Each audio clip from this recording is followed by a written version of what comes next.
کسی دور دراز گاؤں میں ایک گھر تھا۔ اس گھر میں ایک میاں بیوی رہتے تھے۔ باپ اپنی بیٹی سے بے حد محبت کرتا تھا، مگر سوتیلی ماں اپنی حقیقی بیٹی کو حد سے زیادہ لاڈ پیار دیتی اور اسے کبھی کوئی کام نہ کرنے دیتی۔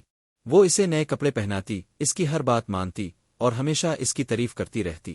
اسی وجہ سے وہ لڑکی دن بھر بغیر کوئی کام کیے بیٹھی رہتی اور خود کو سب سے بہتر سمجھتی۔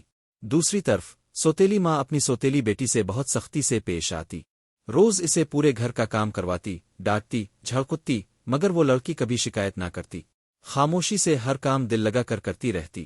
باپ یہ سب دیکھتا تھا، اس کا دل اپنی بیٹی کے لیے دکھ سے بھر جاتا، مگر وہ بیمار اور کمزور تھا، اس لیے کچھ کر نہیں سکتا تھا۔ ایک دن باپ نے آہ بھرتے ہوئے کہا، میری پیاری بیٹی، مجھے بہت افسوس ہے کہ میں تمہیں کچھ نہیں دے سکا۔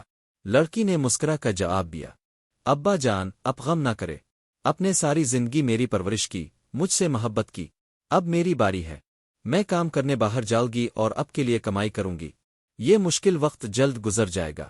سوتیلی ماں خاموشی سے یہ سب سن رہی تھی۔ اس کے دل میں لالچ پیدا ہوا۔ اس نے سوچا، میں کیوں نہ اسے کسی امیر گھر میں کام پر بھیج دوں، جو کچھ کمائے گی سب میرا ہوگا۔ اگلے دن اس نے لڑکی سے کہا، تم باہر جاؤ، کسی امیر گھر میں کام کرو، تم اچھی نوکرانی بن سکتی ہو۔ لڑکی نے ادب سے جواب دیا، ٹھیک ہے، میں جاؤں گی۔ سوتیلی ماں نے نہ اسے سفر کے لیے کھانا دیا، نہ کوئی سہولت، مگر لڑکی نے شکو نہ کیا۔ باپ نے رخصت ہوتے وقت کہا، بیٹی، اپنا خیال رکھنا، اور یاد رکھنا، اگر کوئی مدد مانگے تو انکار نہ کرنا، ہر کام دل سے کرنا۔ لڑکی نے کہا، جی ابا جان، میں ہمیشہ یاد رکھوں گی۔ وہ لڑکی کئی دن پیدل چلتی رہی، بھوکی پیاسی تھکی ہوئی، مگر اس نے ہمت نہ ہاری۔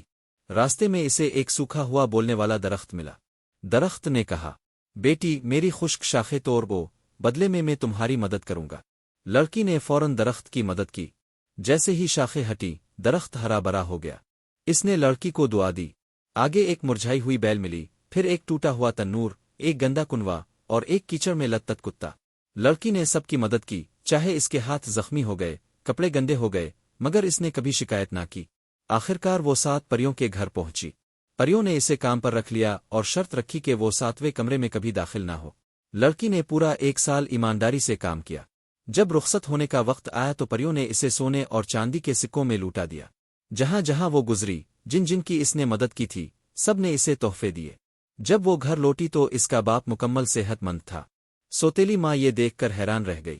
لالچ میں آ کر اس نے اپنی بیٹی کو بھی اسی راستے پر بھیج دیا، مگر وہ لڑکی کسی کی مدد نہ کرتی، ہر جگہ انکار کرتی رہی۔ آخرکار اسے سزا ملی اور وہ خالی ہاتھ، زخمی حالت میں واپس لوٹی۔ تب سوتیلی ماں کو سمجھ آ گئی کہ سستی، غرور اور خود غرضی کبھی کامیابی نہیں دیتی۔ باپ نے صاف کہہ دیا، یہ گھر اب تمہارے لیے نہیں۔ یوں محنتی اور نیک دل لڑکی اپنے باپ کے ساتھ خوشی سے زندگی گزارنے لگی۔